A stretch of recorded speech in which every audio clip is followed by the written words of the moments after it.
Veraval railway સ્ટેશનમાં સુવિધાઓ વગર પાર્કિંગ ચાર્જ વસૂલતા હોબાળો થયો છે અને નિયત પાર્કિંગ સુવિધાઓ વગર જ ખાનગી કંપનીને કોન્ટ્રાક્ટ આપી દેવામાં આવતા રોષ ફેલાયો છે। કોન્ટ્રાક્ટર દ્વારા પાર્કિંગના નામે તગડી રકમની વસૂલાત શરૂ કરવામાં આવી છે અને રેલવે કમિટીના સભ્ય અને સામાજિક આગેવાન અનીશ રાચાએ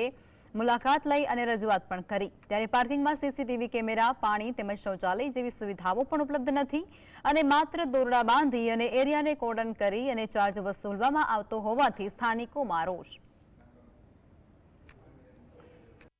છેલ્લા 2 દિવસથી વેરાવળના લગભગ 2000 જેટલા ગ્રુપોમાં એકાએક વેરાવળ પટાંગણ જે રેલવે સ્ટેશનનું પટાંગણ છે તેમાં પાર્કિંગની સુવિધા વગર પાર્કિંગ ચાલુ કરી અને અન્ય કોન્ટ્રાક્ટરને કોઈને આપેલો છે એવી વાત જાણવા મળી। એટલે તરત જ અમે આજે સવારે